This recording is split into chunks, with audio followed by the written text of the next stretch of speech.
Welcome to LiveOne. Welcome to Writer's Block in partnership with LiveOne and Poor Effing Songwriter. I'm your host, Chelsea Briggs, and before we get started, we have a very exciting night tonight. I want to introduce Rob Ellin, who is the CEO of LiveOne. And yeah. to say. Rob. Thanks, Chelsea. First of all, how much easier to say LiveOne than Live by Live. Getting exciting. It's been a fun couple of days here, but I'm Rob Ellin, Chairman and CEO of LiveOne. I appreciate everyone from the music community who has joined us this evening for a topic that I'm very close to. The ethos of my company is creators first. With our subscription of Slacker Radio, we have over 1.3 million monthly subscribers. I consider us a part of this conversation and believe we can help push forward progressive models for the future that make songwriters and put them in best position moving forward, from royalty rates to new income strategies through all of LiveOne's properties. While we work with countless major organizations inside the music business and out, I never forget that I'm here because I'm a fan. I'm a fan of Kat. I'm a fan of my daughter, Tabby, who's studying at NYU, writer, producer, singer, and the Clive Davis School. I want today's conversations to provide solutions to ensure we are all really thinking about the challenges faced by songwriters in today's landscape and really understand the financial risk of writers put themselves in 2021. While the writers are a direct voice, I hope that by hosting today's event and supporting all the amazing talent here, it helps guide the way to solving the at-hand problem of keeping the songwriter community creative and flourishing. I hope we all leave with a better understanding of the executable next steps to put writers in a better financial position, where they can look at studios and writing rooms as their second homes, where their works pay for the first. We have seen the dynamics of the business change significantly with the mass adoption of music streaming services, where machine-driven playlists are changing listening and consumption patterns, and an album cut doesn't put food on the table for more than a week. I challenge us to communicate with open minds and move forward, showcasing a perspective that needs to be seen and heard loudly. To the writers, we are here to echo your voice and to be your cheerleaders, working together to support you, the ones who write the songs and enrich all of our lives. I want to thank all of you for coming here, and I want to thank all of you for creating amazing music. Thank you. Thank you, Rob. Next, I want to introduce Kat Dahlia, who is the co-founder of Poor Effing Songwriter. She has a few things she wants to say. Should I stand up? Go for it. Okay. Good evening. Thank you all for coming tonight, and thank you for taking a day to not write a song and show solidarity as allies for songwriters. I want to share a story of how Poor Effing Songwriter started. So during a session, my co-writer Kennedy and I were sitting in a producer's multi-million-dollar mansion in the hills of LA. And during a casual conversation about the business, we realized that these producers had a very skewed vision of the reality songwriters face when it comes to making a living. They said things like, you guys have way more opportunities to make money and get rich. They also said they were afraid songwriters were after half their money. In their minds, we're the lucky ones. And also some sort of money-hungry, wheeling-dealing hustlers. Instead of keeping my mouth shut and rolling my eyes, I saw it as an opportunity to educate. Kennedy passionately expressed her frustrations as a writer that has cuts with Dua Lipa, Kesha, Ariana Grande, the Jonas Brothers, and can't pay for a doctor's visit. The producers were kind and receptive. At first, they challenged us with their perspectives, but not long after hearing a short anecdote about our daily lives, did they have so many questions about how we sustain.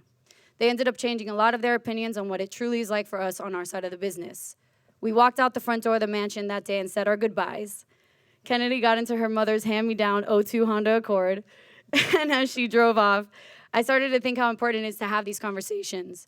It was just as enlightening to me to see how misinformed they were.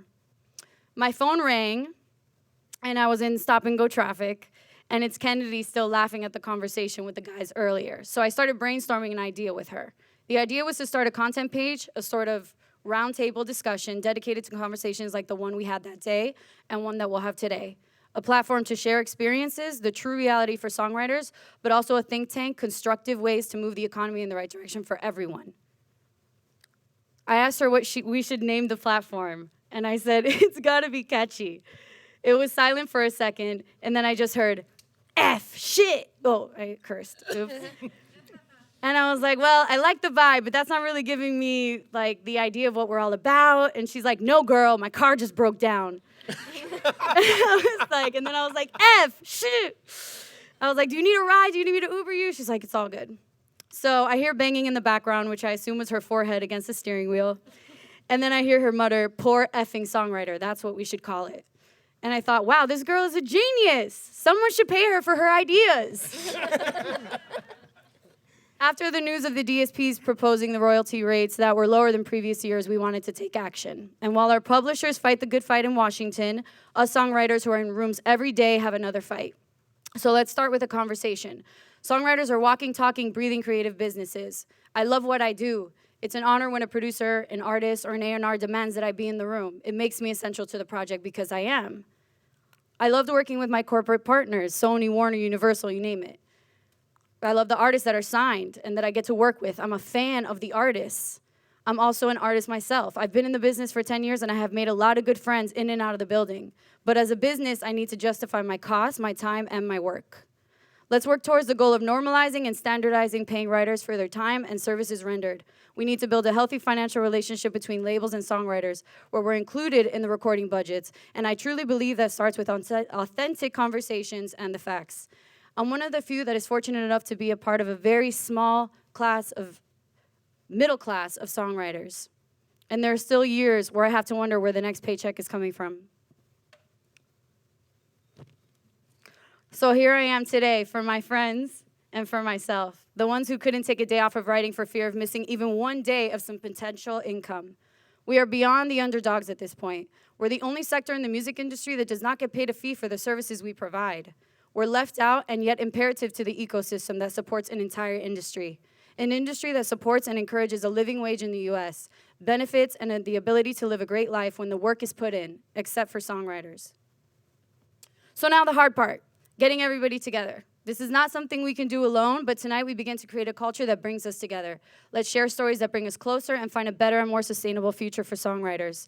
Let's restructure archaic ways of paying for work that have left some of us behind on bills and ignored for decades.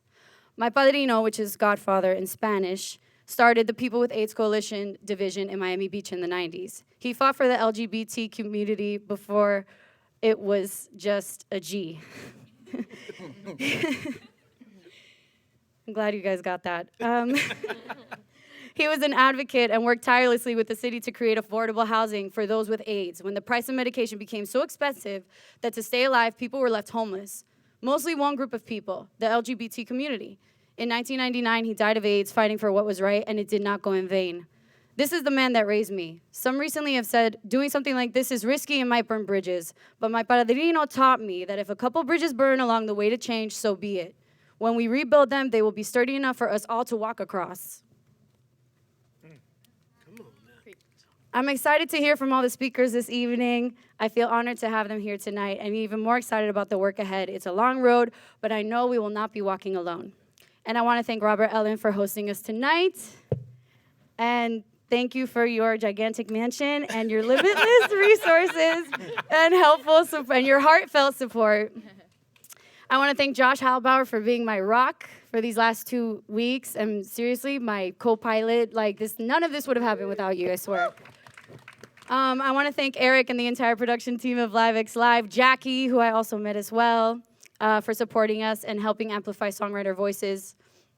I want to thank my friends at 1800 Cristalino and, of course, Andres Isqueta for the Chiki Chiki Boom Boom blessings.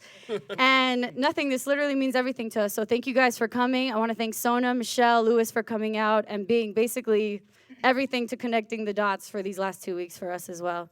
Thank you guys so much. And, yeah. This is Chelsea. Yes, let's get started. So let's start first by introducing the panel. So first we have Emily Cameron. Emily started working at Sony Music Publishing at the age of 18 under Guy Moot for 2 years before moving into producer, writer management, and she now works with Eitan Ben-Hurin and Plush Management. And she also manages John Goldstein, Ao the producer, The Monarch, Jesse St. John, and more. Next we have Kat Dahlia. Kat is a Cuban-American artist and singer-songwriter from Miami, having success in her own artist career with songs like Gangsta and I Think I'm in Love. She's also recently written for Mallory Merck, Selena Gomez, DJ Snake, and Christina Aguilera. Next, we have Ele Alberti. Ele is a songwriter whose songs have accumulated over 1 billion streams and multi-platinum certifications worldwide. She's written songs for Alesso, Bryce Vine, Snoop Dogg, Dylan Francis, Anita, Becky G, and more. She's also had recent placement in major feature films such as Birds of Prey and Fast and Furious 9. We also, sitting next to me, is Drew Love. Drew is one half of the band They, which has amassed over 400 million streams to date. He most recently co-wrote the song What Doesn't Kill Me by Casey Musgraves on her newest album, Starcrossed. He also co-wrote G-Eazy and Chris Brown's Provide. He is also currently writing with John Legend, BTS, Kehlani, Quavo, and the list goes on. Woo. Next, we have Gino the Ghost. Gino is a Grammy-nominated multi-platinum songwriter, producer, and artist. He's most recently known for writing Saweetie's Back to the Streets, Icy, and My Type, and was recently nominated for 2 Latin Grammy Awards. And at the end, we have JQ. Jay is a Grammy-nominated songwriter, producer, and talent manager with over 50 million albums to his credit. He's written Usher's Yeah, which we all know. Yeah. Beyonce's Best Thing I Ever Had. Sierra's Like a Boy. And has worked with everyone from Jennifer Lopez to Justin Bieber, Britney Spears, and Ariana Grande. Very talented panel here. So let's get started. 2 weeks ago, there was an announcement that streaming services proposed the lowest royalty rates for songwriters in history. Obviously, as you can imagine, songwriters are up in arms about it. That's why we're here. So why don't we start with the DSPs? Kat, can you break down what's going on right now? Well, basically, the DSPs put a request into the CRB, which is the Copyright Royalty Board, which is made up of 3 judges. And they basically requested to pay out the lowest royalty rate to creatives in history. So, of course, the publishers are fighting against it, but this type of fight happens every 5 years, I believe. So this is going to be an ongoing battle every 5 years. So for us songwriters that are here working tirelessly every day in the studio, I think our biggest fight right now is making sure that we can get bread on the table, normalize writer fees, normalize points, normalize day rates. So kind of, I mean, I want to know what's going on as far as like the play-by-play from the inception of a song to when it comes out and then being played for the public. When do you guys actually see the money? Who wants? Too long. Never. I mean, do you actually see the money? Yeah, it takes very long. Mm-hmm. Let's say we write a song today. They're like, you're going to write the next single, the next album. That record might not come out till next summer. And if that song doesn't come out till next summer, it might take 6 months to a year to actually see royalty rates on that. Mm-hmm. So sometimes there's songs that 2-3 years, songs that we wrote 5 years, still haven't come out. So it takes a long time, and it's more about the more that you do, that's why we're in the room all the time, the more we feel we have potential of having more money. So it's just like a rat race for us. Yeah, Oh, go ahead. you kind of start feeling like, excuse me, every time you write, it's kind of lottery ticket-ish. Every time you write a song, it might be the one that changes your situation. But the reality of it is, if you do write the song, and the song does get picked, and the song does come out, if you are blessed enough or lucky enough to have the single, after that song hits the airways, realistically, as a writer, you still don't see a cent for 9 months. So if it took 2 years for the song to come out, you're talking 3 years before you're seeing anything. If you see anything, because at that point, you only get paid if the song goes crazy. Correct. If not, it can spin like crazy on the DSPs. You can go ahead and get a smooth 5 million, 20 million streams, and depending on your cut, that may have made you $6,000. Yeah. Right. Yeah. And that's the reality of what it is we look at. I don't know if we're going to get into I'm sure there'll be a question geared toward this, but audience members at home. I want you to think of a number, right? How much money do you think 1 million streams generates? Think about a number, quick, okay? All right. Wrong. You're so wrong. You're not even fucking close. Also, can I swear? I mean, we're not supposed to. No? Okay.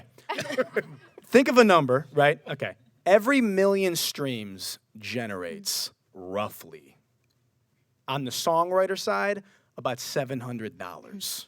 That's if you own 100% of That the was about song. to If say, you own break it down. 100%. That's So only- on most songs nowadays, there's at least 5 to 6 people attached, right? So per million streams, I couldn't have even bought these shoes. You know what I mean? So like he said, it's a volume game. We have to. There's so many songwriters I told about this blackout today, and they're like, "Dude, I can't take this session on. I need the session today." You know what I mean? Exactly. And it's a volume game. You have to continuously be working so you can hope that you get a song. And if it's an album cut, Good luck.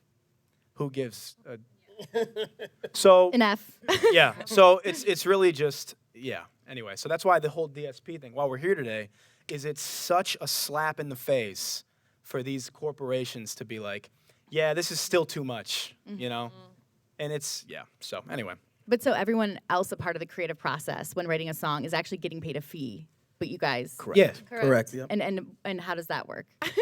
Well, I mean, if you think about it, any artist is signed to a major label, right? Their budgets are split. You have your recording budget, you have your marketing budget. And out of that recording budget, in the most basic way I could put it, is that recording budget is allotted to pay for everything that has to do with creating the said song, said album, said project. And whether it be the engineers and mixers, masters, producers, instrumentalists, and writers, right? But as a writer, you start to realize all these other people that I just listed are getting paid upfront fees. We have to wait for the back end. So that's why it's a little crooked. But with these deals, are they negotiable on your guys' ends at all?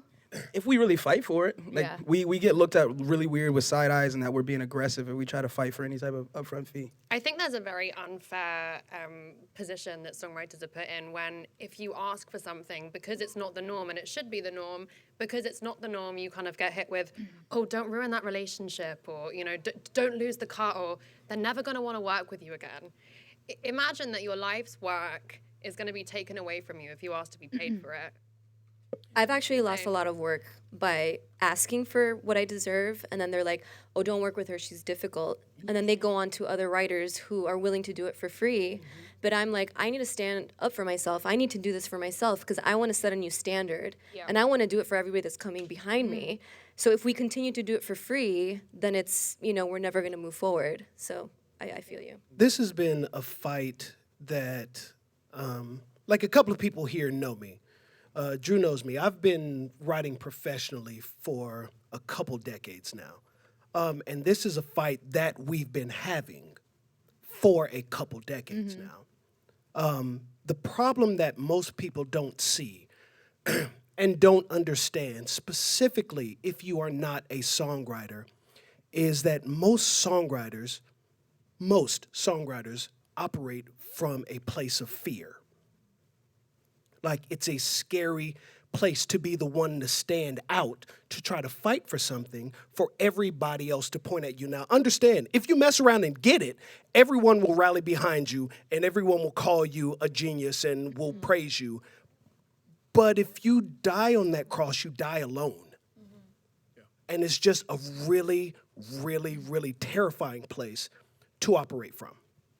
You said it's a fight you've been fighting for decades. Have you seen any progress at all? Not the way you need to see progress. Not the way you need to see progress. I mean, I have seen individual progress, but that's not enough. That's not nearly enough. The fact that someone, and it gets frustrating, and I'm trying not to get literally upset about it. It gets frustrating when someone tries to, you can't tell me my worth. You can't tell me my worth for a couple of reasons. Number one, you don't have a song without me, without us. There is no song. You know what I mean? So it gets frustrating to have to sit down and continue to have these conversations. For me, it's a little easier because at this point, I have a strong enough team behind me. I have enough Billboard Awards and yeah, I have the leverage to say, well, if you don't give it to me, then I'm out. You know what I mean? But the reality is that should not be the place that anyone is working for. If you call me and ask me to do something, I should be paid for that. And that's the truth of it. Like, and everyone wants to have the conversation of what is legal and what is accepted, but what is legal and what accepted does not mean it's right. It does not mean it's fair. And us, our friends, are out here literally starving. Literally starving. I have a friend that has the #2 song in the country right now that I had to Cash App so he could eat. It's ridiculous. It's ridiculous. Well, and I'm curious, since you guys actually don't take fees from labels, what does it look like as far as getting insurance, health insurance, and stuff like that? Because I feel like, What? you're What not. did you- Well, what? We just I've never heard kind of of, What about we just healthcare? Is that kind of hope I gotta don't pay out get of hurt. Doctor. Kind of hurt I don't Who wants get to hurt. talk about that? I though? call my mother, who's a nurse. I fly back to Detroit to get. No, Kat, do you want to take this one? I feel like this is a good Kat question. I was a signed artist to Epic, so I was living the good life for a little while, and I had healthcare and all that. But when I became indie, I kind of came out into the real world. I called my business manager. I was like, "What do we do?" And she was like, "Well, it's called, AFTRA." The thing with AFTRA is that if you are not making what they consider an income, which would be us getting paid for services rendered, right? Like getting paid fees. They don't recognize advances or BMI royalty checks or sound exchange as income. So I was never able to meet the threshold. So I'm left out to go into the open market and basically purchase healthcare, which is much more expensive, out into the regular world. Some years I just went without healthcare and I just didn't see my doctor. Or, my gyno though, had to go see her. She's important, out of pocket. But yeah, it's tough. I mean, the healthcare conversation is really, really tough I know creatives across the board, but definitely for us, obviously, because we just don't get what they consider income. I'm curious because obviously you guys are working with artists and producers. Like, do they have any idea that you guys aren't getting? No idea. No idea. No And idea it's at kind all. of interesting because coming from a perspective where it's like I've had a pretty stable artist career, like a label artist career for probably four or 5 years now, and then also being on the songwriter side, I could see a lot of the artists have no idea because you're so busy, selling what you're, recording the song, performing the song, rehearsing the song, all that stuff, TikTok. Being a personality, you're not paying attention to what's going on in your budget. First couple years that I was an artist, I would say 20-30% people don't know. First couple years I was an artist, like I'm not looking at how the recording budget is being spent or how the marketing budget is being spent. So if you ask your everyday artists, most of them would have no idea. Like their favorite songwriters that are writing some of their favorite songs and their biggest songs have no idea that they're not getting anything for that. They're doing that for basically for free. Yeah, and I know we all have, I've had artists who have wanted me to be their guy. Like, yo, I got 5 sessions this week, and yo, I'm going to Hawaii, and they want me there the whole time, you know what I mean? And I'm sure that they think that, like, oh, I'm being paid and compensated, and it's like, in order to do that, I have to have an uncomfortable conversation with the label because, I get my money. But I'm outspoken. Like, the people here that know me know I don't, me and LA we don't care. Like, I'm fortunate to be in a position where I can leverage what I've done and my success and my reputation, but we're not up here for us. You know what I mean? I think we need to encourage every songwriter to just continue asking for writer fees, continue asking for day rates, continue asking for points, whether or not the label says no. They're probably going to say no, but just keep asking. We need to just normalize this thing and not be afraid to ask. Yeah, we're trying to set a new standard. And I will say, this is not a war, right? The whole purpose of this it's to have a conversation, a very uncomfortable conversation that we all have behind closed doors, just like Kat and Kennedy had. Those conversations happen every session.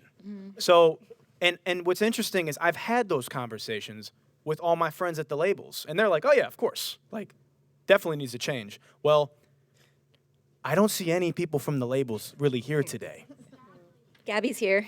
I know, but Hey, I Gabby. had, and this Gabby, is the see thing, you and this is the thing, and this is not meant confrontationally, You go, Glen Coco. but I invited personally a lot of people, and it's very disappointing, and we're constantly disappointed by there needs to be some accountability because the industry is changing, right? The world is changing. The economy's changing. And if they don't do something, and if we don't do something and come together as an industry, as a team, and figure this out, because y'all need us, right? Good luck. We're It gonna go almost extinct. feels like what we're trying to do tonight is like crack open the door to the home that we technically live in, but for whatever reason, we're left out in the rain. And we're just like, guys, let us in. We need shelter too. And they just keep trying to keep that door closed for us. And the truth is that lyric and melody is what starts this perpetuates this entire industry. Without lyric or melody, there is no label. I think the thing is also is that they can do it. That's what's frustrating. They absolutely can pay writers' fees. It's not that they can't. I think so often everyone gets a no and don't be difficult. But, I've done many, many deals for producers I work with, for writers I work with. And I have good friends that work on the budgets as well. And I can tell you now, there is always money, a lot of money in a marketing pot. There's money in a music video pot. There's money in a producer fee pot. No one even. Do you think that if any of the A&Rs who worked on your records got paid their bonus a day late, do you think there would be a problem? Of course there would. They can pay thousands of people every single month on time, no problem. And I think that, the fact that they just don't address it's just not good enough anymore. We know that there's money there. We've all been to the Grammy parties. We've been out to lunch with them. You know what I mean? It's not proportionate, and I think we need to start demanding accountability. We need to be included in the budgets. There Period, needs to hands be a down. songwriter pot, as there is a marketing. There needs to pot, be a as there is third-party And a producer, songwriter pot. Yeah. It needs to be mirrored. Absolutely. It needs to be mirrored with producers and everybody else. It's like everybody's included minus us. So Yeah, I Very weird. shouldn't have to be having like conversations with my producer friends that I've been in the business for a long time. I had to work my rear end off to make the relationships that I've made. Yeah. And I shouldn't have to be put in a position where I got to be like, hey, bro, so like, can I get a point and like a part of this fee because the label's not doing it? yeah. It's It puts us in a honestly really weird- ridiculous. Tough situation. It's weird. It's a terrible situation to be in, and that's one of the things we were saying earlier, that where it puts a lot of strain on us to put strains on relationships because it's not the producer's job. Correct. But the reality of it is, the label has to deal with the producer. They have to. They can have a conversation that we can't have. You know what I mean? So a lot of times, it kind of forces us, especially in the beginning, it forces us to try to lean on that situation. And then a lot of times, it makes the producers feel super uncomfortable because they don't want, if I'm going to be completely honest, and I have so many producer friends, what they don't want is to split their money with you. And why should they? Right, exactly. And we were having this conversation earlier, and somebody was saying, well, the producer, and it should come out of producer fee. And a friend of mine said, it shouldn't. And he was a producer, and I was like, yo, well, break down your perspective to me. And he said, say they give me $30,000 to produce this record. He was like, you feel like your money should come out of that money. And I was like, well, if you are being paid to deliver the record, and what I am providing is part of the record, to me, it does seem like that would make sense. And then he said, well, this is what I'm saying. My fee may be 30. He said, but after we deliver what we deliver, he said, then they go grab some rapper, and they give that rapper 80. He said, then the record fee was not 30,000. The record fee was 180,000. So we need to start changing the conversation, like you guys were saying, to have the songwriter part just built in to be paid out. And to me, that makes amazing sense. But for right now, I see my nigga Donut in the back. I'm sorry, I don't know if I can say nigga. I said it twice. He said it My twice. guy. I see my guy Donut in the back, and we've had this conversation. And Donut is one of the producers that absolutely goes to war for writers. So, big shout out to Donut. Shout out Willie. Hey, Donut. I think that the thing is that it's we're on the same side here. I think that often there is a lot of blame shifting onto the creatives, and it's not about writers versus producers At all. We are all in this together. I've been in. I think a good example. I worked on a deal recently with a big major label, big major artist, big budget. We'd done our deal, done the producer fee, all agreed, all the points agreed, all signed off. And I get a call the following week from the artist manager because the A&R didn't want to do it. And I know that we've agreed the points and the fee, but the writers aren't getting anything, and they've taken all the publishing off the sample, so they're getting literally nothing. The label don't want to give one of their 70 points. So they've asked to take a point from the producer to give to the writer because they're unable to do it. Right. Of course we did that because that we're not, they're friends, that we would never, ever keep that from them, and they should get a point and they should get a fee. But I think that the position that producers are put in sometimes where it's all on them, it's a lot unfair. of blame shifting, and it should be on the label. Why can't you give up one of your 75 points or however, you know what I mean? It's but it has to come out of the 2 points from your person. Okay, I mean, come on, it's ridiculous. Well, same with the budget that we're talking about for recording budgets. If we do come up with this third-party pool for songwriters, again, it should come out of the label, because if we start basically putting it on the artist, it puts us in a weird position again, where the artist is looking at us crazy, like, you're trying to take my money? And it's like, it puts a strain on us and the artists who love us and want to work with us, and now all of a sudden are looking at us side-eyed. So it's like, we need to just find, we need to find a common ground, and we need to open up the budget. Open up them pocketbooks. I know you got them. Bring it on. Yeah. So what do you guys think other people in the industry can be doing to sort of help out this situation? Like A&R people, like producers, like what can people be doing? I think it's kind of just what we've already reiterated, and a precedent has to be set, right? So amongst the songwriters, we got to normalize asking for the fee every single time. You know what I mean? It might start out happening 5% of the 95 out of 100% of the time, but the more and more we do it, that number will go up and up because people are going to get used to seeing it. They're going to get used to, you know what I mean? So we have to normalize that on our end. The A&Rs and on the label side, I suggest maybe, even from the way that the contracts are drawn up in the recording budget, maybe there's some, it gets down to the nitty detail about how the recording budget is to be allocated. So if you add in that songwriter fee type of thing in the contract, that could be a good starting place. A&Rs can't. I don't think A&Rs have the. Well, no, not the A&Rs, but The I'm talking attorneys. the attorneys do. The attorneys do. But as far as A&Rs, I mean, I think it's just more being aware. I mean, I think just like artists are not fully aware that songwriters are not getting paid, I think that there are some A&Rs that may not be as aware. So I think it's a spreading awareness amongst artists and A&Rs.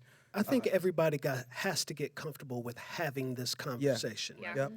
Like, it's one of those situations where I feel like everybody wants to run around and say, yeah, we got to do something. That needs to change. But nobody wants to do anything. Nobody wants to have that conversation because it's uncomfortable. The way that it's uncomfortable for me to have it with the producer, or the producer to have it with the artist, or for the artist to have it with the A&R. The A&R doesn't want to have the conversation with who they need to have it to either, because it's going to make them look crazy. To someone possibly, it's just uncomfortable. But the thing is, we have to get to the point of understanding that anything worth having, anything great that has ever happened, happens outside of your comfort zone. You have to grow. You have to change. And the reality is, what we're doing right now, I think, is an amazing first step. Thank you guys for having this conversation. We need to pay this forward. We need to have this conversation as often as possible. We need to make the A&Rs aware, and the A&Rs need to do their part. The reality of it is, if this was something that we could change, we would have changed it. We need help. We need allies. We need people that are going to do the right thing. we do our job, and we've done our job for years. Now it's time for us to be paid. Yeah.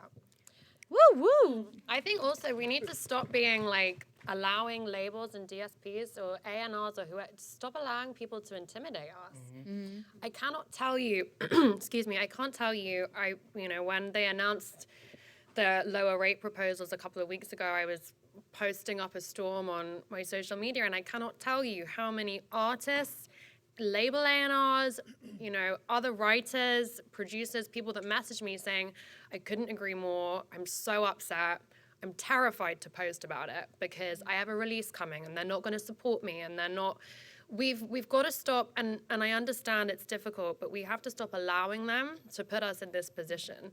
There's strength in numbers, and I think as much as you can encourage your friends, your peers, your artist friends especially, who really, have the power to help change things. I mean, at the end of the day, like, they're not coming to the house. You know what I mean? Like, I think they're not going to do anything. I know a number of people who, the more they speak up, the more actually attention you get because they don't want bad PR. And I think we need to remember that. I think that there's this kind of, so it's like the Wizard of Oz at the end when it's like this big scary man and he's like, everyone's terrified of him, and then I go to the back and it's actually just this like small guy in the corner behind Daniel the curtain. I mean, that's the reality. If all of us actually stood up and said something and said, actually, no, you can't put that out. Right. I think. They- Oh, I'm sorry. Yeah, I didn't mean to sorry, go interrupt ahead, you. go ahead. Because you just were spitting. You were just. I mean, that was just. Passion. Woo! I love it. I think the reality is, the reason we're having this conversation now and addressing our friends at the labels is because the DSPs, it's an ever-changing landscape, Yeah. right? So today, it's Spotify and Apple Music, right? Not too long ago, it was Napster and LimeWire and iTunes. And they're trying to cling to as much money as they can now because they know the writing's on the wall. Oh, easy. It's The writers are on the wall. it's yeah. I mean, no matter what happens in the future of how music is distributed, we all are going to always be together. This industry is going to be what it is. I'm wearing a Bored Ape Yacht Club sweatshirt. NFTs and things like that are changing the whole landscape, right? And I'm not going to go on a whole spiel. I don't want to be the guy at the bar talking about crypto. But the point is, as we go into this new world, this new digital world where everything's changing every 5 minutes, technology is advancing on top of each other. No matter what, we're all going to be doing business together. And again, the way we're being paid now is not cutting it. So we've all had to do other things to make money. And I won't get into numbers, but I've made more money in the past 6 months doing NFT stuff than I have doing music. So if all the biggest people in music start to realize, like, wait a minute, I'm not making enough money doing this, then guess what? You're going to be, the crop that you're picking from is going to, it's going to be a little thinner, right? So, like, we just, again, yeah, I'm gonna stop now. No, it's so interesting that he said that because it's like just the way I used to think when I was a little kid. I tell other people like, your regular average people that are back home, your family and people you grew up with. Like, oh, I wrote this song, did this. Like, oh man, you must be rich. I'm like, no, it does not go that way at all. I don't care how many until this changes. And I thought that when I was a kid too. I was like, that's why I decided I came out here to put my artist thing on the side to be a songwriter first and learn how to create a song. But I also did it because I'm like, oh, I saw my predecessors. I want to be like them, learn how to create a song, make a living in the meantime, and then eventually grow to become an artist. I was like, nah, I'm not making no money here. Let me be an artist. And luckily it worked out. But if I didn't have the artist side of things, like I really don't. Well, there's a lot of times I don't know what. Drew, they used to. What you mean? Songwriters used to make money. Oh yeah, I mean yeah, they and did. that's the They thing. did. So what we're getting at here is this is a prehistoric model that worked back in the day. If I had a Celine Dion album cut, Bruh, I'm lit. I'm in this crib. I can living speak. here. I can You can speak to attest. that. Yeah. I can speak to that. I can speak to that. You used to be able to. Oh, bro, you used to be able to get Good old paid. days. Paid. I was born like 10 years too late. 50%er Albums on an used to album that sell. went platinum. you would still make your 40 grand off of that. Yeah, and it's We don't know that life. Yeah, it's We just don't know that life. it's just we came so in and we're different like, now. what? Who's making a living doing this? I don't understand. Yeah, Especially it's- when you come in as a young person, you're just like, wait, what? How does this all work? And it seems like nobody's changed it or fixed it for us. That's the thing. The thing is, the business has changed, and it's time for the laws. It's time for the things that govern us to change as well. You know what I mean? That's just what it comes down to. And even though, at the heart of it, what we need is for people to understand. It's one thing to hear it all the time, but you need to understand. I want specifically younger writers, younger creatives to understand.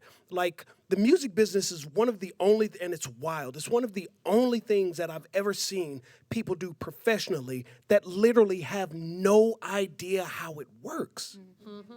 You know what I mean? What I would like is for us, when I say us, I don't just mean us, I mean as creatives, to be educated. A lot of things change with education. The reality of it is, one of the reasons we have such a hard time is because the second that you go, this is wrong, I'm not gonna do this, there are 17,000 people who are willing to give their song away for free so that they can post that they got a Chris Brown cut on Instagram. And the issue is, if they knew that they were worth more, if they knew the power that held, if they knew that writing a song is like inventing something, if they understood that it wasn't just something that was playing, on Spotify, if they understood it was an intellectual property, if they understood it was something that could pay you, that you could pay for it, something that you can leave for your family that will continue to pay them, they wouldn't go for the okie doke. Yeah. We need to teach them that. And I think we also need to stop. I mean, I can't tell you how many conversations I've had with people about this where they've been like, so you're writing, you don't make money. Why don't you do something in fashion? Or I don't want to. Do you think that anyone has ever said to an A&R or someone that works at Spotify, hey, like, your salary isn't enough. Go and be a plumber as well. Like, no, like everyone should be writers should be making money off the records, just like everyone else is.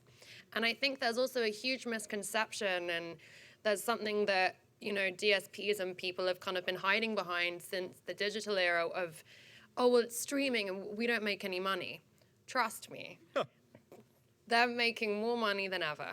Oh my God. And it's so interesting, and it kind of hurt me because there was a former person I used to work with that was overseeing some of my business stuff, and I overheard from a person. It was an integral person in my career, and I overheard from somebody that this person said, "Yeah, being a songwriter is a joke," and that person was literally helping manage my career at the time. And I'm just like, you do know I'm a songwriter. You do know I'm writing. So I'm writing, and so why did, so it's interesting because it's like some people really, I don't think it's everybody, I think it's 50-50, but some people don't respect it a little bit. Some people just don't respect the amount of work that goes into it, just like it does with a producer. It takes a long time. So there's certain songs that I sit on for years, like I don't write them yet, or I don't record them yet because I'm waiting for the right thing. I'm waiting for the right time to put that song out or pitch that song, and I finally do. And you don't pay me for it, and I don't get anything for it. So it's like there's a lot of work that goes into being a songwriter. Drew, it's not just writing the song, Right. We have to sit in with the 15-year-old TikTok star that's never recorded vocals in their life, right? And we have to, okay, so, all right. Yeah, Jimmy, you're doing great. Let's get one more take of that. And I'm sitting up here like an umpire for 2 hours, right?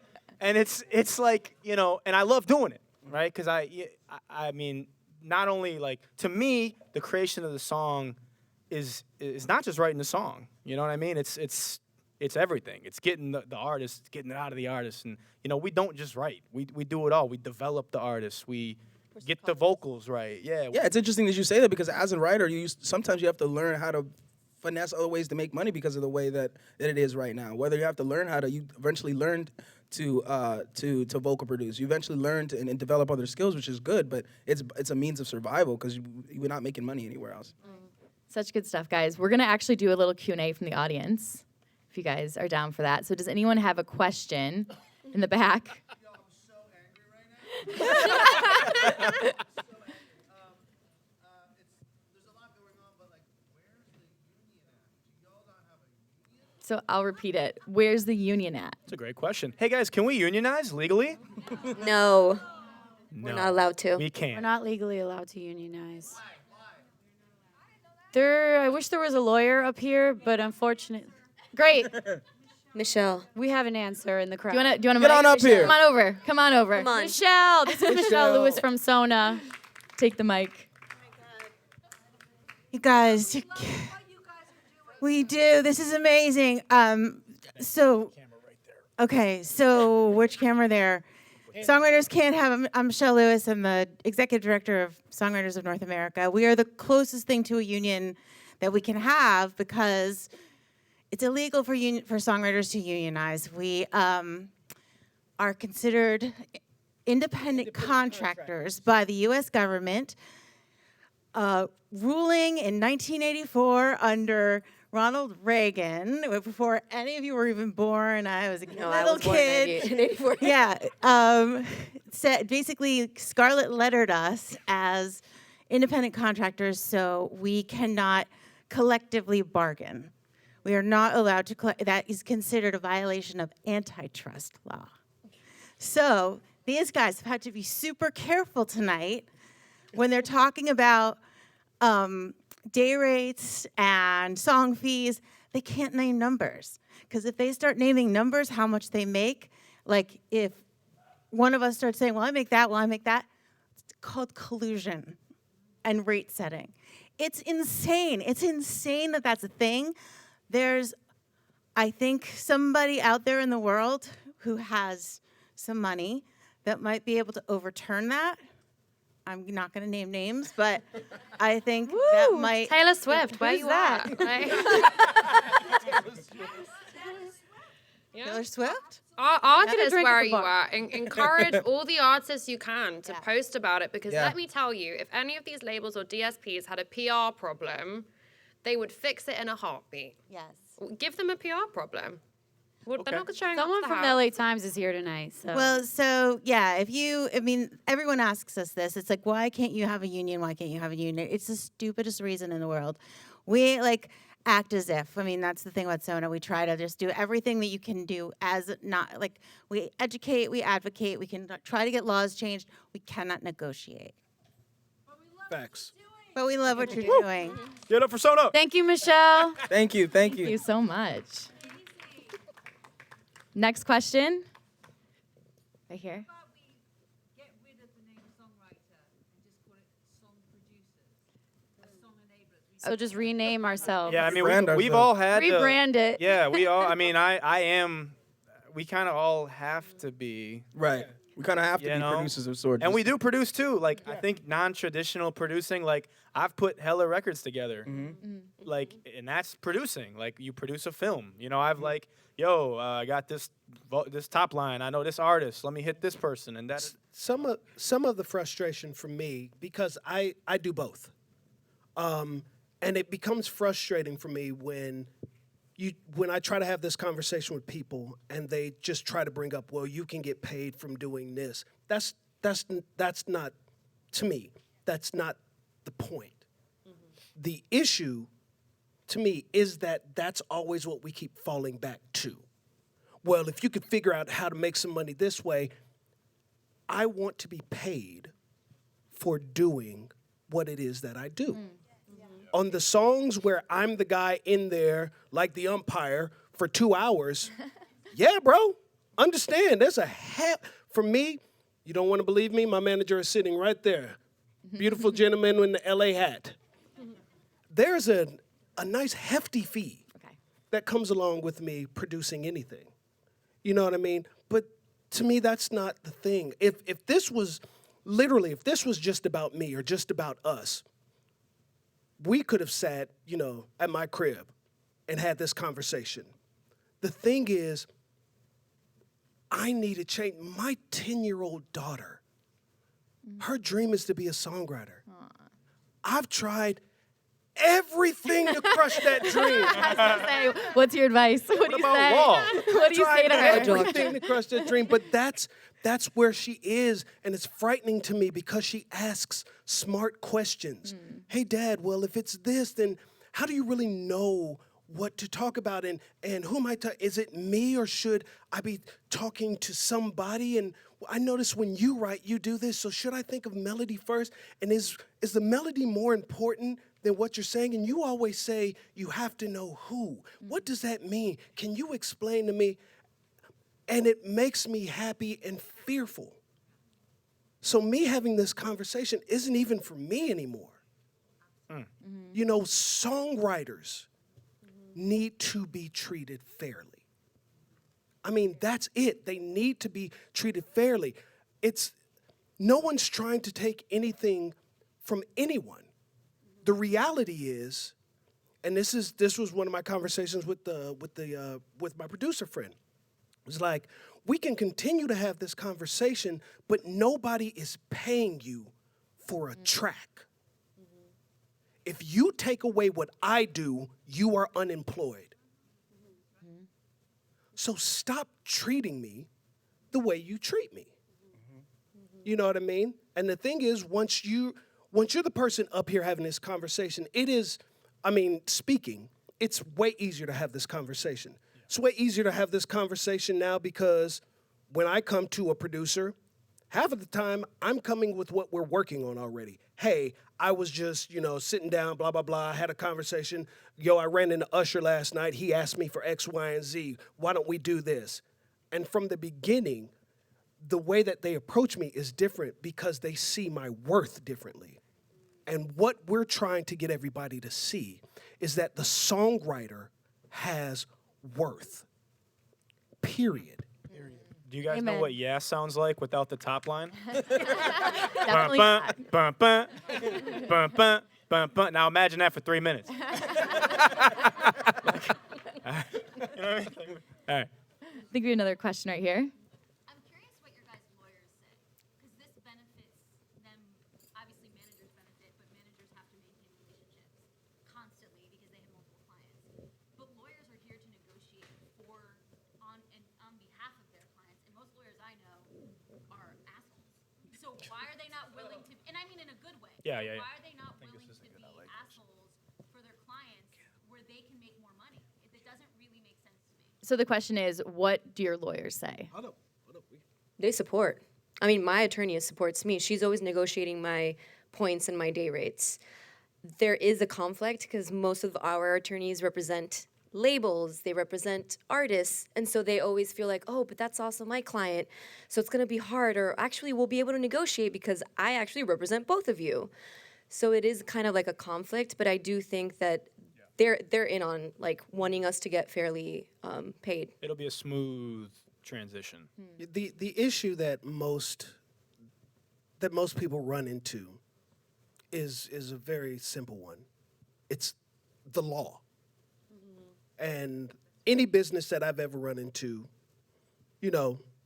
if they can save money by following the law, bruh.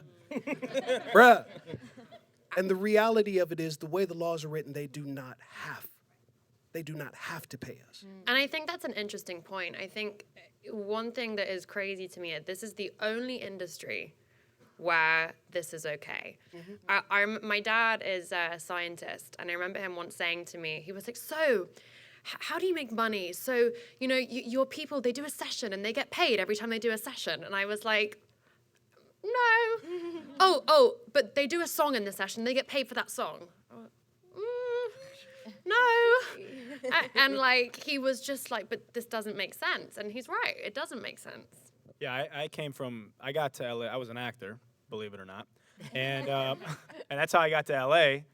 And, even the background guy who's like sitting at the bar with a napkin, he's getting paid.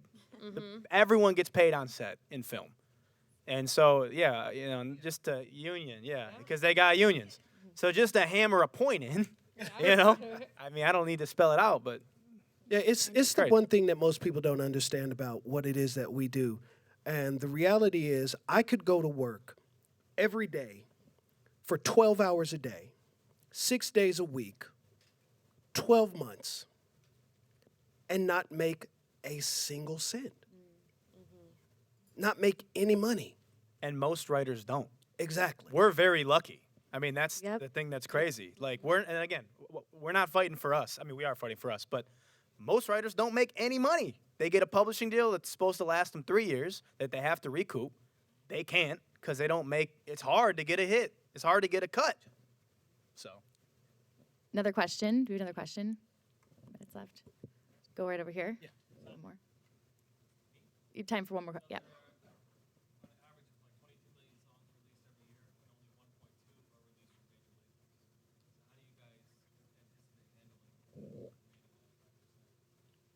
The craziness is I've never had problem getting my money from an indie. Yeah, they pay. Can Yeah. an And they get independent point. understands if you want me to show up, bro, what are we talking about? And they move differently. They move like you're important. They move like you matter. And a lot of times those indie artists, as an indie artist versus a major label artist, you're now controlling a lot more of your money. So you're paying attention to where this money is going. So the indie artists are a lot more knowledgeable on who's getting the money and where it's going, whereas the major label artists a lot of times don't really know. So they don't, And I think at this stage, just to echo what you're saying, I mean, I think at this stage it's not good enough. I think we need to start demanding that. It's not good enough for major artists that make millions of dollars a year, tens of millions, some of them even more, to say, oh, I had no idea. To have no idea, Yeah. and we're not even going to jump into this because we don't have enough time. To have no idea, but then ask for a piece of the publishing. Uh-oh. Uh-oh. Well, we're almost Next time on Poor Fucking Songwriter. yeah. Next chapter. So we're almost done, right? But I want to wrap this up and just what are the next steps? How do we move forward with this? What are the action items that we can take from everything we've talked about tonight? I think A&Rs need to keep asking for day rates or start asking for day rates if they're not. I think producers, when they're in a room, they have to demand the label that whatever songwriter is in the room gets a point, and it doesn't come from them. It's a point out of the label.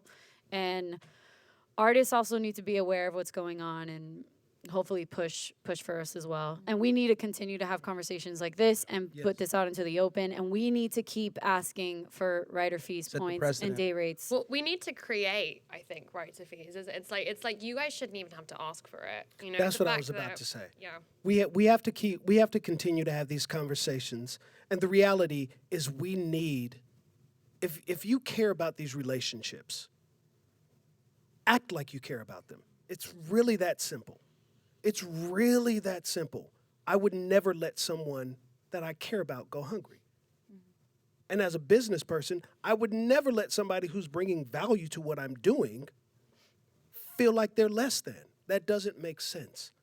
So I think we have to continue to have these conversations, and we need to start, again, it's going to be uncomfortable in the beginning. We need to start asking the producers, asking the A&Rs, asking people who can have heavier conversations than we have.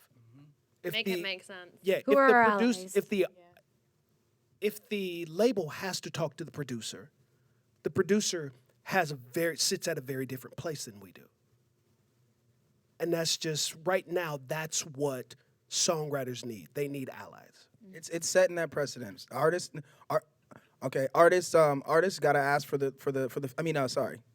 Writers got to ask for those fees, right? Producers got to make sure that they're talking to the labels and making sure that they keep that a precedent as well. We're only gonna be those difficult people for so long because the more of us that ask it, the more prevalent it's gonna be, the more common it's gonna be, and the more sooner we see a solution. Time to mobilize. Awesome. Well, thank you guys so much. Everybody go buy merch. Amazing night. Such a Poor good effing conversation. songwriter. Thank you guys so much for tuning in. You guys are amazing, and we'll see you soon. Peace. All right. I'm still here for all the questions. I know.